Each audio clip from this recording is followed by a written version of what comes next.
Bine ai venit la citirea de dragoste pentru zodia Fecioară. Această citire este făcută strict pentru cei care sunt singuri. Vom analiza ce se pregătește pentru tine în dragoste, ce blocaje există în calea iubirii și cum să atragi o relație sănătoasă. Vom discuta și despre ce lecții din trecut te pot ajuta să te pregătești pentru o relație de iubire și ce pași concreți trebuie să faci pentru a atrage iubirea pe care o meriți. Așadar, pregătește-te să afli ce mesaje au cărțile pentru tine și cum poți să-ți transformi viața amoroasă în această lună. Pentru cei aflați într-o relație, am pregătit o citire separată. Așadar, dacă vrei să vezi acea citire, accesează linkul de mai jos din descriere sau linkul pe care am să-l las aici în videoclip. Hai să începem și să vedem ce mesaje au cărțile pentru cei singuri. Avem deja cărțile principale pe masă, iar acum vrem să le clarificăm. Prima dată clarificăm regele de spade cu 3 de cupe. 7 de spade, care ne vorbește despre blocajele pe care le ai. Prima carte ne vorbește despre energia generală în iubire. 7 de spade îl clarificăm cu 8 de monede și 5 de monede. Apoi avem 2 de bâte. Această poziție ne spune ce lecție din trecut te poate ajuta în momentul de față pentru a descoperi, pentru a atrage, mai bine zis, iubirea. Avem 10 de cupe. Ne interesează și posibilitățile în dragoste pe viitor. Avem valetul de cupe și 7 de spade din nou. Să vedem dacă mai este vreo carte. Avem cavalerul de bâte și 6 de cupe. Le lăsăm aici și ultima carte, valetul de spade, îți dă sfaturi pentru a atrage iubirea. Vedem ce pași concreți trebuie să faci pentru a-ți manifesta iubirea și a atrage relația pe care o meriți. Avem cavalerul de spade și vreau să văd dacă mai primim vreo carte pentru clarificarea valetului de spade. Cavalerul de monede. Bun, avem 3 cavaleri deja. Și 7 de spade de 2 ori. Hai să vedem în aprilie energia generală a iubirii în viața ta. Avem regele de spade și 3 de cupe. În această lună, iubirea pentru tine va veni cu o vibrație de claritate mentală și comunicare deschisă. Regele de spade sugerează că în această perioadă vei avea parte de decizii clare, de o abordare rațională a iubirii. Poate că vei începe să-ți dai seama de ce îți dorești cu adevărat o relație, ce vrei în această relație și ce trebuie să faci pentru a o atrage în viața ta. Energia aceasta este despre împărtășirea gândurilor și acțiunilor tale, așa să și focalizăm, dar această energie este și despre a fi deschis sau deschisă la noi perspective. Fii atent sau atentă la semnalele din jurul tău și la felul în care te simți în prezența celor care te atrag. În iubire este important să acționezi cu mintea limpede, fără a lăsa emoțiile să te controleze. Acest 3 de cupe adaugă o notă pozitivă. Indică faptul că iubirea poate veni dintr-o conexiune socială sau prin prietenii comuni. Poate fi o perioadă în care te vei simți susținut sau susținută de cei din jurul tău și vei avea ocazia să te împrietenești cu persoane care împărtășesc aceleași valori și viziuni ca și tine. Această carte, 3 de cupe, ne spune așadar că iubirea va veni prin socializare și interacțiuni de grup. Așa că ieși în lume, participă la activități și la evenimente care îți plac și lasă lucrurile să se întâmple natural. Este foarte posibil ca o nouă relație să înceapă într-un cadru relaxat și plăcut, poate chiar la o petrecere, la o reuniune sau într-o activitate de grup. Mai ales că în curând sărbătorim Paștele, poate că acolo se ivește o șansă să cunoști pe cineva interesant. În concluzie, aceste cărți îți spun să fii deschis sau deschisă și să-ți exprimi interesul sau sentimentele. Iubirea va veni atunci când încrederea în tine și comunicarea deschisă vor fi la un nivel înalt. Lasă-te ghidat sau ghidată de mintea ta, dar nu uita de importanța socializării și a conexiunilor autentice. Este esențial să te deschizi către persoane din jurul tău, așa că nu ezita să fii activ sau activ în cercurile tale sociale. Așadar, în această perioadă, ieșirile cu prietenii și conexiunile din cercurile sociale vor fi foarte importante. Aș mai spune aici că este posibil să întâlnești persoane din Gemeni, Balanță, Vărsător, care sunt semne de aer asociate cu regele de spade, dar și din zodiile Rac sau Pești, având în vedere energia de grup adusă de 3 de cupe, care poate fi legată de zodiile de apă. Aceste zodii vor fi deschise și comunicative și vor aduce un echilibru emoțional și mental în viața ta. Hai să vedem ce blocaje ai în a atrage iubirea. Avem aici 7 de spade clarificat cu 8 de monede și 5 de monede. 7 de spade ne spune că un blocaj major în calea iubirii tale ar putea fi legat de lipsa de încredere în oameni sau de o anumită tendință a ta de a ascunde adevăratele tale intenții sau de a-ți ascunde emoțiile. Cel mai simplu exemplu care îmi vine în minte este că poate îți place de cineva și nu îi arăți. Vrei să îți ascunzi sentimentele și poate că încă nu vrei să știe. Poate te protejezi prea mult și de aceea nu vrei să-ți exprimi deschis dorințele, având o teamă de a fi vulnerabil sau vulnerabilă. De asemenea, mai poate fi vorba că ai fost rănit sau rănită în trecut și te protejezi prin încercarea de a controla situațiile, fapt care te poate face să fii mai suspicios sau suspicioasă sau să simți că nu poți lăsa pe nimeni să se apropie complet de tine. Această energie ne spune că este important să îți examinezi sinceritatea față de tine însuți sau față de tine însăți și față de cei din jur și să fii mai autentic sau autentică. Lasă fricile de a fi trădat sau dezamăgit, trădată sau dezamăgită, lasă-le să se dizolve. Clarificările cu 8 de monede și 5 de monede. Prima carte, 8 de monede, ne spune că pentru a depăși acest blocaj este nevoie de muncă personală și autocunoaștere.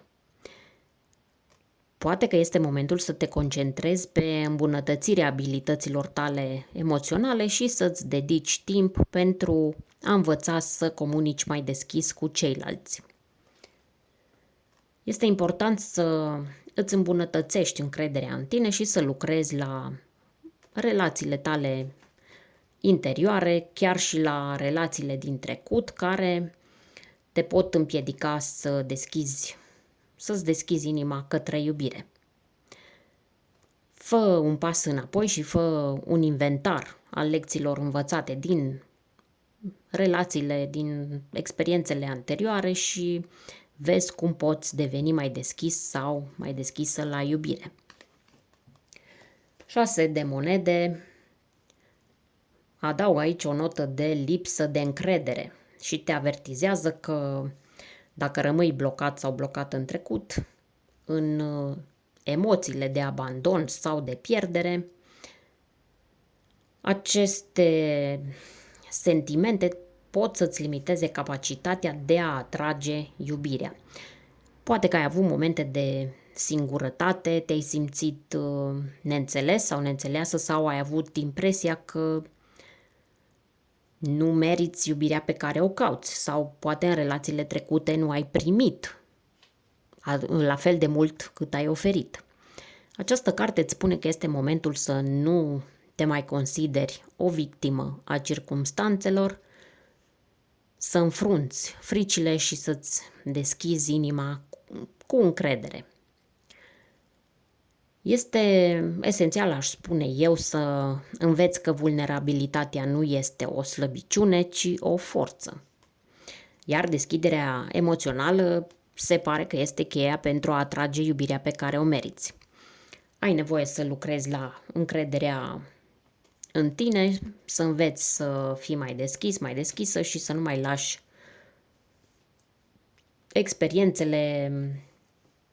temerile provocate de experiențele din trecut să îți influențeze viitorul. Dacă depășești această teamă de a fi respins sau respinsă și frica de a fi vulnerabil sau vulnerabilă, vei putea să atragi iubirea sănătoasă pe care o meriți. Hai să vedem acum care sunt acele lecții din trecut care te pot ajuta să fii pregătit sau pregătită pentru o relație sănătoasă. 2 de bâte și clarificarea este 10 de cupe.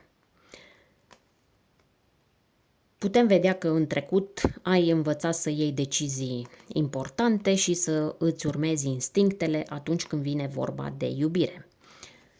2 de bâte semnifică acea perioadă în care ai învățat să alegi calea corectă, chiar și atunci când drumul nu era foarte clar. Ai făcut pași importanți pentru a-ți stabili direcția în viață, iar această lecție de a te încrede în alegerile tale te ajută acum să atragi o relație bazată pe autenticitate și pe încredere. Această energie din trecut te învață că alegerile tale sunt valoroase și că este important să rămâi ferm sau fermă pe direcția ta. Ai învățat să nu te mai lași influențat sau influențată de presiunea celor din jur și să-ți asumi responsabilitatea pentru propria viață amoroasă. Această încredere în alegerile tale te va ajuta să atragi iubirea care îți corespunde. Clarificarea cu 10 de cupe vorbește despre o lecție, despre fericirea emoțională completă și despre ce înseamnă împlinirea într-o relație de iubire. Ai învățat din trecut că o relație sănătoasă se bazează pe comunicare deschisă, pe încredere reciprocă și pe susținere emoțională. Acest 10 de cupe îți amintește că o relație adevărată nu este doar despre dragoste, ci și despre bucuria și stabilitatea pe care o aduci în viața ta și a partenerului tău sau partenerei tale. Așadar, lecția pe care o ai este că iubirea în sine nu înseamnă doar momente plăcute, ci și munca continuă pe care o depui pentru a construi o fundație solidă, bazată pe încredere și respect. Așadar, lecția din trecut care te ajută acum este că ai învățat să-ți asumi alegerile, ai învățat să ai încredere în proces și, de asemenea, ai învățat că îți dorești o relație completă și pe termen lung, nu doar o iubire temporară. Te pregătești să atragi iubirea pe care o meriți pentru că știi ce înseamnă o relație sănătoasă și ai învățat să te alegi pe tine înainte de a te da complet cuiva. În continuare vedem care sunt posibilitățile în dragoste pe viitor. Avem valetul de cupe. Să vedem dacă nu e în priză, nicio problemă. Se înseriază și credeam că deja nu se mai vede bine. În viitorul tău în dragoste, valetul de cupe îți aduce noi începuturi emoționale și posibilitatea unei conexiuni sincere. Este posibil ca cineva din trecut să revină în viața ta, dar și mai probabil, valetul de cupe ne spune că vei întâlni o persoană care te va face să te simți deschis sau deschisă din nou. Acesta este momentul în care emoțiile tale sunt reîntregite și ești pregătit sau pregătită, cel puțin așa te simți. Ești pregătită să te implici într-o relație care să-ți aducă bucurie și împlinire. Vei fi mult mai receptiv sau receptivă la iubire, iar deschiderea ta emoțională va aduce o legătură profundă și autentică. Totuși, acest 7 de spade ne spune că în această perioadă ar putea exista încă frici și incertitudini legate de încredere. Poate că te temi să lași totuși complet garda jos, să te lași complet în voia iubirii din cauza experiențelor trecute pe care le-ai trăit sau te îndoiești de intențiile celor din jur. Încă nu ai încredere în cei care vor să se apropie de tine. Este important să fii conștient sau conștientă de aceste temeri și să nu lași trecutul să te influențeze prea mult în deciziile tale din viitor. În schimb, trebuie să înveți să-ți urmezi instinctele și să te bazezi pe încrederea în tine. Nu te teme să fii deschis și să-ți exprimi sentimentele. Mi se pare că am repetat cuvântul ăsta de prea multe ori. Îmi cer scuze. Cavalerul de bâte și 6 de cupe mai avem aici pentru clarificare aceste două cărți. Cavalerul de bâte adaugă energia unui nou început plin de entuziasm și curaj. Ne spune că vei fi pus sau pusă în fața unor opțiuni mai mult decât interesante. Fii gata să îți urmezi pasiunea și să-ți asumi riscuri atunci când vine vorba de iubire. Această carte are o energie de foc și te îndeamnă să nu te temi de schimbare și să-ți urmezi inima, chiar dacă nu știi exact încotro te duci. În viitorul tău, iubirea poate veni atunci când ieși din zona ta de confort și când ești dispus sau dispusă să trăiești noi experiențe. 6 de cupe îți spune că iubirea va veni în viitorul tău printr-o conexiune profundă cu cineva din trecut sau prin redescoperirea unei iubiri pure și inocente. Poate că este un moment în care te vei reconecta cu cineva care te cunoaște bine sau cu cineva care îți va aduce un sentiment de siguranță și confort. Acesta poate fi un moment de vindecare emoțională și de revigorare a iubirii. Un moment în care vei învăța să apreciezi și să-ți îmbogățești relațiile prin dragoste necondiționată. Ultimele cărți ne spun ce poți să faci, ce sfaturi ar fi utile pentru tine pentru a manifesta dragostea în viața ta. Avem aici valetul de spade, iar clarificări avem cavalerul de spade și cavalerul de monede. Pentru a atrage iubirea pe care o meriți, este esențial să-ți folosești mintea și energia într-un mod clar și hotărât.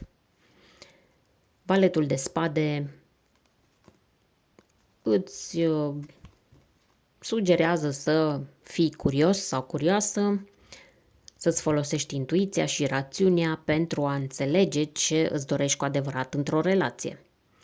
Înainte de a te implica într-o nouă iubire, este important să clarifici aceste intenții pe care le ai.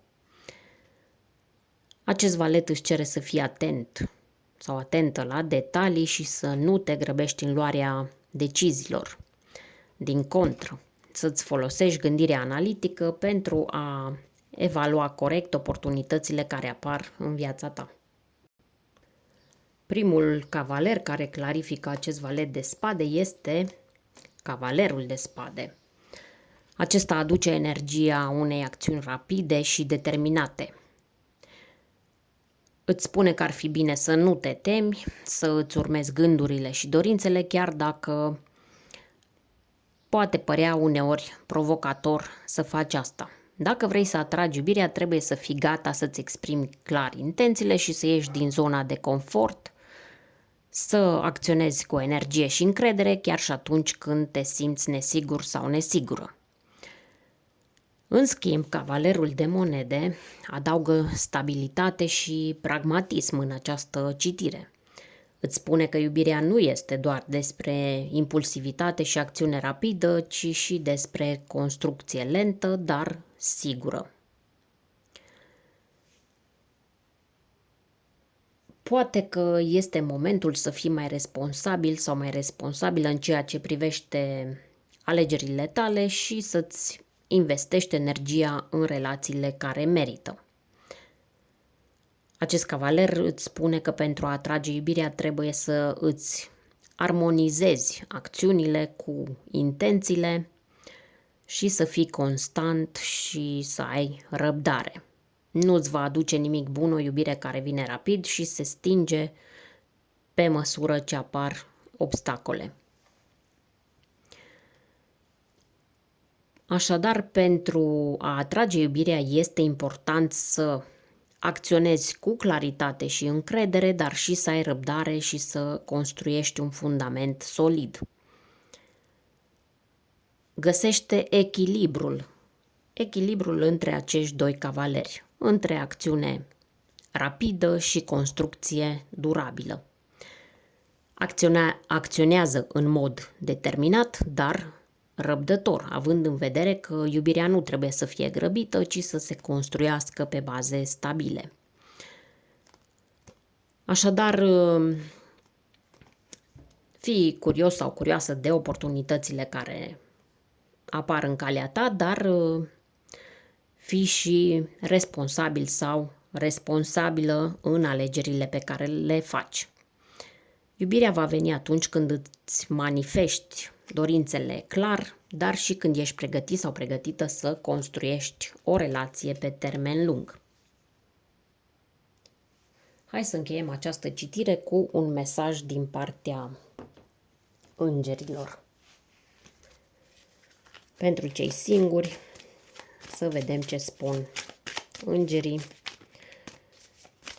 ce ghidare îți aduc.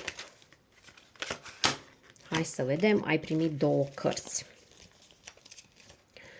Avem aici echilibru, tocmai ce spuneam aici cu acești 2 cavaleri, că trebuie să existe un echilibru întotdeauna între acțiune determinată și totuși răbdare.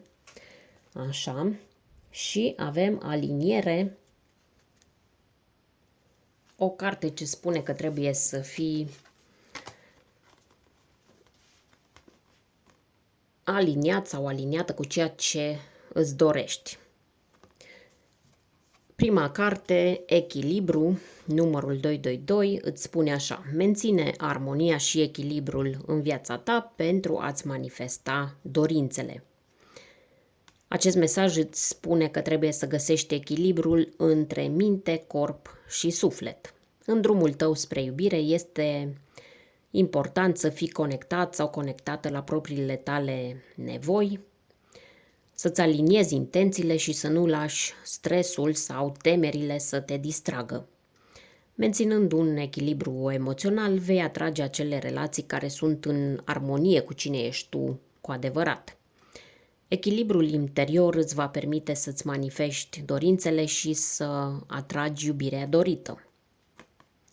A doua carte, Aliniere 111, îți spune că gândurile tale se manifestă rapid.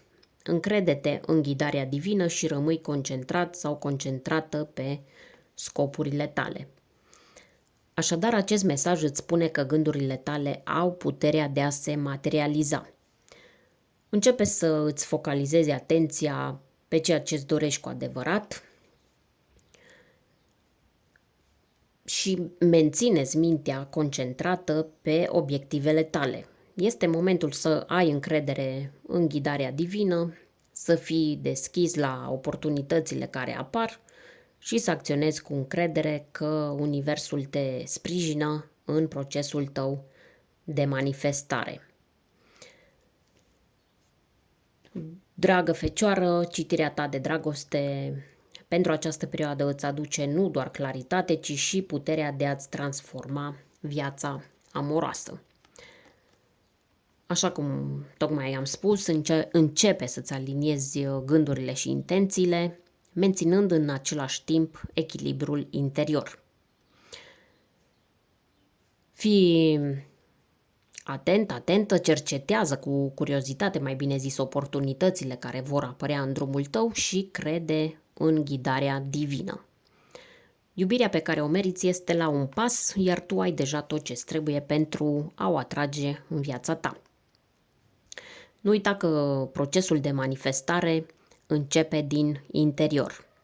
Încearcă să fii autentică, să-ți vindeci trecutul și să-ți deschizi inima. Cu pași mici, dar siguri, iubirea va veni în viața ta, iar tu vei fi pregătit sau pregătită să o primești. Dacă această citire ți-a fost de folos, îți mulțumesc din suflet pentru că ai petrecut acest timp alături de mine. Lasă-mi un comentariu cu gândurile tale și spune-mi dacă ți-a plăcut acest stil de citire. Abonează-te dacă nu ai făcut-o deja pentru mai multe citiri și nu uita să activezi notificările pentru a fi la curent cu noile mesaje. Iar dacă vrei să vezi și citirea generală pentru luna aprilie, am să-ți las linkul în descriere, la fel și linkul pentru citirea de dragoste pentru cei care sunt într-o relație. Te îmbrățișez cu drag și îți doresc o lună plină de iubire, încredere și deschidere. Pe curând!